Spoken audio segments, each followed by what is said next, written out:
بسم اللہ الرحمن الرحیم۔ السلام علیکم اسٹوڈنٹس۔ کلاس 9 پاک اسٹڈی اینول پیپر 2025 کے حوالے سے میں نے دوسرا گیس پیپر بنایا ہے، تو چلیں اس کو دیکھ لیتے ہیں۔ تو سب سے پہلے جو آپ کے ایم سی کیوز آتے ہیں کثیر الانتخابی، اس کو پہلا سوال، سائنٹیفک سوسائٹی کہاں قائم ہوئی؟ کراچی، دہلی، ڈھاکہ یا علی گڑھ؟ تو اس کا صحیح جواب ہے علی گڑھ میں۔ یہ سائنٹیفک سوسائٹی جو سر سید احمد خان نے قائم کی تھی۔ شملہ وفد کتنے ارکان پر مشتمل تھا؟ 40، 45، 35 یا 50؟ تو اس کا صحیح آپشن ہے 35۔ اور تیسرا ہے، ہندوستان کا آخری وائسرائے کون تھا؟ Lord Minto, Lord Mountbatten, George Attlee یا لارڈ کرزن؟ تو اس کا یہ صحیح جواب ہے Lord Mountbatten. Nehru report ترجیح میں سرکاری زبان تھی؟ اردو، ہندی، فارسی یا انگریزی؟ تو اس کا صحیح جواب ہے ہندی۔ معاہدہ ڈیش میں کانگریس نے مسلمانوں کو الگ قوم تسلیم کر لیا؟ دہلی، آگرہ، لکھنؤ یا الہ آباد؟ تو یہ معاہدہ لکھنؤ۔ اچھا، کرپس مشن ہندوستان کب آیا تھا؟ 1942، 1944، 1940، 1946؟ یہ 1942 یعنی 1942 اس کا صحیح آنسر ہے۔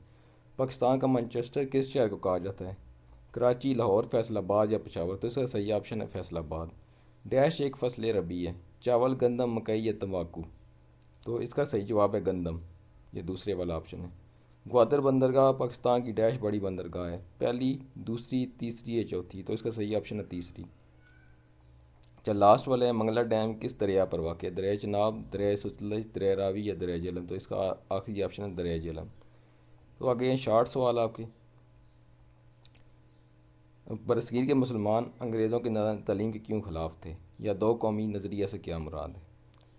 دوسرا سوال ہے، میثاق لکھنؤ کو منٹو مارلے اصلاحات میں مسلمانوں کو کیا فائدہ پہنچا؟ ان کے جداگانہ انتخاب کے جو مطالبے تھے وہ تسلیم کر لیا گیا تھا ان دونوں میں۔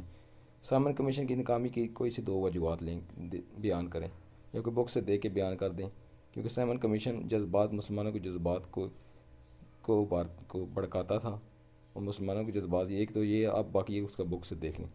طریقۂ خلافت کی ناکامی کی وجوہات کیا تھیں؟ یا پھر قائد اعظم نے کمیونل ایوارڈ کی مخالفت کیوں کی؟ یہ قیام پاکستان اور چیپٹر آپ کا بہت امپارٹنٹ ہے، کیونکہ کیسٹیز میں سے بہت آ سکتا ہے۔ قانون آزادی ان سے کیا مراد ہے؟ یا مسلمانوں کے جداگانہ انتخاب کے کوئی سے دو نکات بیان کریں۔ اچھا، سیم اور سے کیا مراد ہے؟ پاکستان میں نکاسی آپ کے نظام کو کس طرح بہتر بنایا جا سکتا ہے؟ پاکستان کے کوئی سے 4 سیاحتی مقامات کے نام لکھیں۔ پہاڑی علاقوں کے درپیش مسائل کو مختصر بیان کریں۔ ان پہاڑی علاقوں کے رہائشی جو ہیں ان کو درپیش مسائل کو مختصر بیان کریں۔ اچھا، گوادر بندرگاہ کی اہمیت پر بیان کریں، یعنی یہ سی پیک کی وجہ سے اس کی اہمیت ہے، کہ سی پیک منصوبہ گوادر بندرگاہ اس میں شامل ہے۔ نظام آبپاشی کے فوائد بیان کریں۔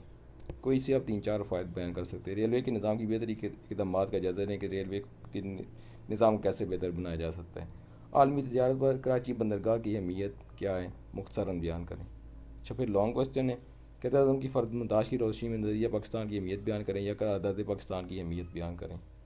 پاکستان میں زراعت کے شعبے کے درپیش مشکلات کا جائزہ لیں، یا پاکستان میں ٹرانسپورٹ کے نظام کی بہتری کے چند اقدامات کا جائزہ لیں۔ تو اس میں نے چیپٹر 2 میں جو کہ ہمیں پاکستان، اس میں سے میں نے شارٹ کوسچن بنائے، لانگ اس میں احساس آ سکتا ہے، وہ بہت امپارٹنٹ، کوئی ایک لانگ بھی آ سکتا ہے۔ تو امید کرتا ہوں آپ کو اچھے سے طریقے سے سمجھ آ گئی ہوگی۔ آپ مجھے نیکسٹ ویڈیو تک اجازت دیں، تب تک اللہ حافظ۔